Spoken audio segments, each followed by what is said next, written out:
श्री सरस्वती मैया की जय, श्री कृष्णचंद्र भगवान की जय। पूर्व के वीडियो में हम आत्महत्या के पाप पर चर्चा कर चुके हैं। शास्त्र ये कहते हैं कि आत्महत्या नहीं करना चाहिए। आत्महत्या करने वाला घनघोर जंगल में ब्रह्मराक्षस प्रेत बनता है।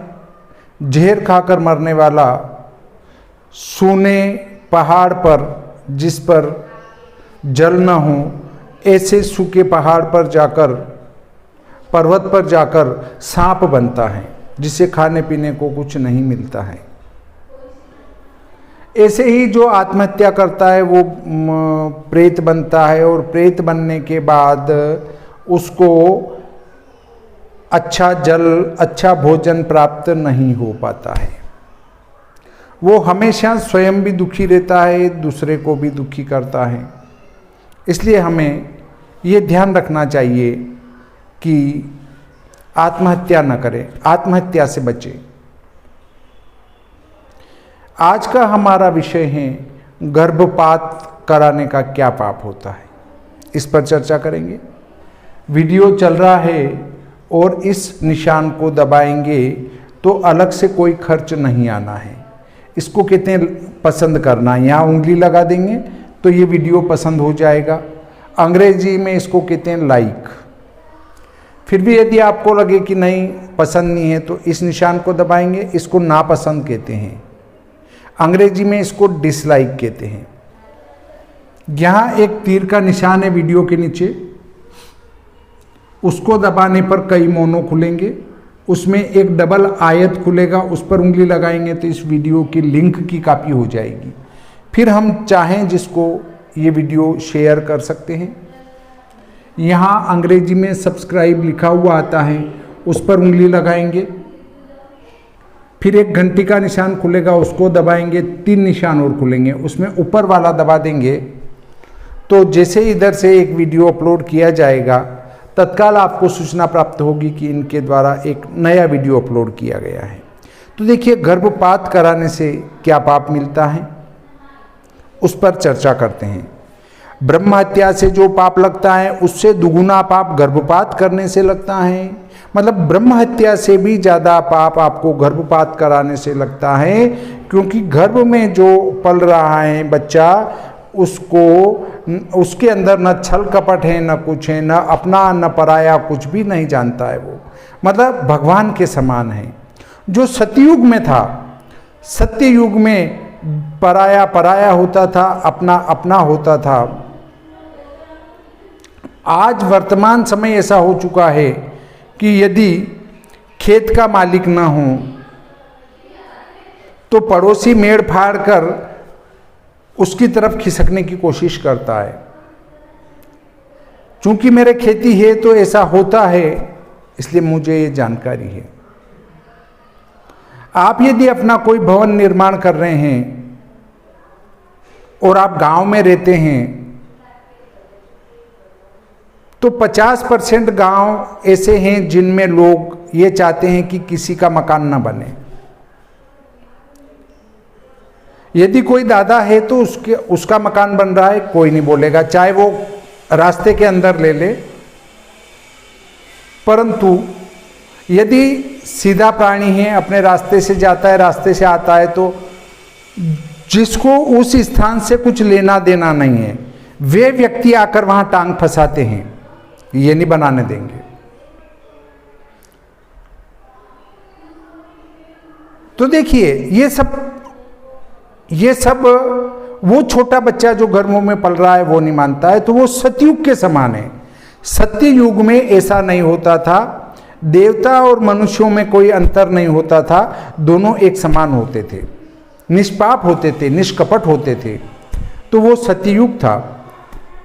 त्रेता में थोड़ा पाप बढ़ा तो देवता स्वर्गलोक को चले गए, और जब कोई तपस्या करके बुलाते थे तो देवता आ जाया करते थे। द्वापर युग आने पर बहुत ज़्यादा पाप बढ़ जाता है, तो देवता कठोर तपस्या कर बुलाए जा सकते थे, परंतु कलयुग में तो देवता आते ही नहीं है। क्योंकि यहाँ पाप चर्म की ओर बढ़ता रहता है। आपको लगे तो आप हमारा मूल निवास है ग्राम मड़ावदा, नीमच जिला से 35 किलोमीटर दूर है। वहाँ पर आज भी हमारा बाड़ा अधूरा पड़ा हुआ है। क्यों अधूरा पड़ा हुआ है? कि किसी से लड़ाई झगड़ा नहीं करते हैं, अपने रास्ते जाते हैं, रास्ते आते हैं। तो गांव के नागरिक वो नहीं बनाने देना चाहते हैं कि इस दरवाजे को नहीं रखने देंगे हम मेरी सीमा में भी मुझे नहीं रखने दिया जा रहा है, तो वो अधूरा पड़ा है गांव के ठीक बीच के अंदर। पर चूंकि ब्राह्मण होने के नाते कुछ कर भी नहीं सकते हैं। ब्राह्मणों के लिए संविधान में भी ऐसी कोई व्यवस्था नहीं है कि ब्राह्मणों के कार्य में यदि कोई बाधा खड़ी करे या उसको मारे पीटे तो उसके लिए ये व्यवस्था की जाती है, ऐसा कुछ नहीं है। ब्राह्मण के विरुद्ध में खड़ा करना है तो बहुत सारे खड़े होने को तैयार हैं। और उसके लिए एक सबसे बढ़िया उदाहरण है मेरा गांव मड़ावदा, जहां आज देखिए मेरा जो और वो बाड़ा बना था, तो मैं तो नीमच में निवास कर रहा हूं।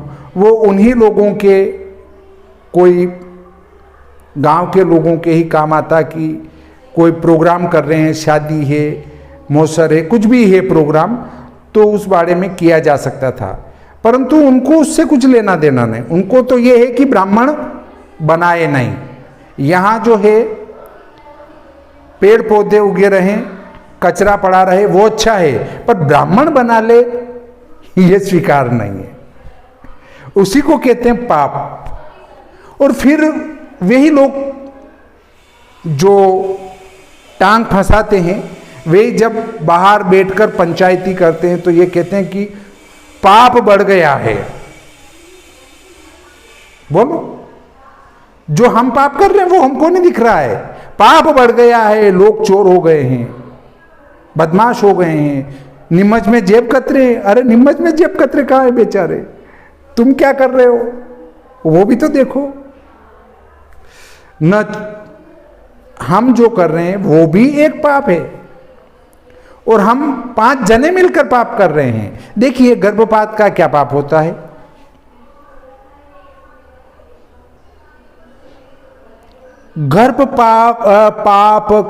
गर्भपात कराने से जो पाप होता है, उस महापाप का कोई प्रायश्चित नहीं है। इसमें तो उस स्त्री का त्याग कर देने का ही विधान है। ये पाराशर स्मृति में कहा है, यत् पापम ब्रह्म हत्याया द्विगुणम गर्भपातने प्रायश्चित्तम न तस्यास्ति तस्यास्त्यागो विधीयते। गरुड़ पुराण की आचार संहिता में कहा है, गर्भ भर्तु वधे तासाम तथा महती पातके सुरापि व्याधिता द्वेष्टि विहर्तव्या प्रियम वदा। गरुड़ पुराण के आचार संहिता में एक बात और कही है, गर्भत्यागो भर्तृनिंदा स्त्रीणाम पतन कारणम एष ग्रहांति के दोषस्तस्मात्ताम दूरतस्त्यजेत। दूसरा नियम ये कहता है, गर्भपात करने वाले का देखा हुआ अन्न नहीं खाना चाहिए, उसे खाने से पाप लगता है। जो गर्भ गिरवाता है उसके देखे हुए अन्न का खाना भी पाप है। ये किसने कहा है? मनुस्मृति में कहा है, अग्नि पुराण में कहा है। देखिए लोग मनुस्मृति को जलाते हैं। अब मनुस्मृति कहती है गर्भ नहीं गिराना चाहिए। जो जन्मा ही नहीं, जिसके मन में कोई छल कपट ही नहीं, उसको आप अधूरा ही मार रहे हो। इसके लिए अगर मनुस्मृति विरोध करती हैं तो मनुस्मृति का क्या दोष है? आप जला रहे हो जो। देखिए अग्नि पुराण और मनुस्मृति का कहना है कि भ्रूणग्नावेक्षितम चेव। मनुस्मृति में एक बात और कही है, अन्नादे भ्रूणहा माष्टि। गौतम स्मृति में कहा है भ्रूणग्ना प्रेक्षितम। गौतम धर्म सूत्र में कहा है भ्रूणग्ना अवेक्षितम। तीसरा सूत्र कहता है जो स्त्री गर्भपात कराए उससे कभी बातचीत नहीं करनी चाहिए। जो स्त्री गर्भपात करवाती हैं उससे कभी बातचीत नहीं करें। गर्भपातम च या कुर्यान्न ताम संभाषयेत् क्वचित, पाराशर स्मृति में ये बात कही गई है। स्त्रियों में जो पति की हत्या करने वाली स्त्रियों में जो पति की हत्या करने वाली, रजस वाला पर पुरुष से संबंध रखने वाली, सूतिका, गर्भपात करने वाली, कृतघ्न और क्रोधिनी हो उसे कभी नमस्कार नहीं करना चाहिए। महिला को तो क्रोध करने वाली भी नहीं होना चाहिए। ये कहा है नारद पुराण में, भ्रतरग्निम पुष्पिणीम जाराम सूतिकाम गर्भपातिनीम कृतघ्निम च तथा चंडीम कदाचिन्नाभिवादयेत। पांचवा सूत्र कहता है श्रेष्ठ पुरुषों ने ब्रह्महत्या आदि पापों का प्रायश्चित बताया है। पाखंडी और परनिंदक का भी उद्धार होता है, किंतु जो गर्भ के बालक की हत्या करता है उसके उद्धार का कोई उपाय नहीं है। देखिए, जो गर्भ गिराता है उसका कोई प्रायश्चित नहीं है, बाकी तो सभी बातों का प्रायश्चित मिल जाता है। ब्रह्महत्या का प्रायश्चित मिल जाता है, परंतु गर्भपात का जो प्रायश्चित है वो नहीं मिलता है। ब्रह्मत्यादि पापा नाम प्रोक्ता निष्कृतिरुत्तमेह दम्भिनो निंदकस्यापि भ्रूणग्नस्य न निष्कृतिः। अब छठा सूत्र है भ्रूण हत्या करने वाले, रोध श्वासोच्छ्वास को रोकने वाला, शून्यमुख, रोरव आदि नरकों में जाता है। जो गर्भ हत्या करता है वो रोरवादि नरकों में जाता है। ये कहा है ब्रह्मवैवर्त पुराण में, गर्भाग्नश्च महापापी संप्राप्नोति शून्यमुखम।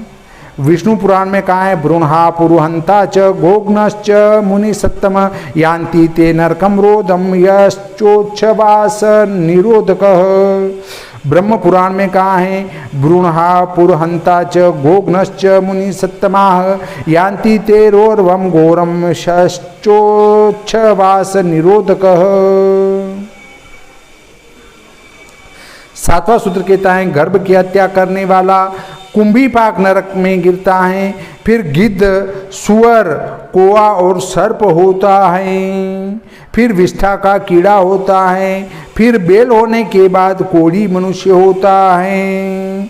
ये देवी भागवत में कहा है भिक्षु हत्याम महत् पापी भ्रूण हत्याम च भारते कुंभीपाके वसेत सोपि यावद्दिन्द्राश्चतुर्दशम गृध्रो जन्म सहस्राणि शतजन्मानि सुग्रह काकश्च सप्तजन्मानि सर्पश्च सप्तजन्मसु षष्टिवर्ष सहस्राणि विष्ठायां जायते कृमि नाना जन्मसु स वृषस्ततः कुष्ठी दरिद्रकः। ये देवी भागवत का वाक्य है।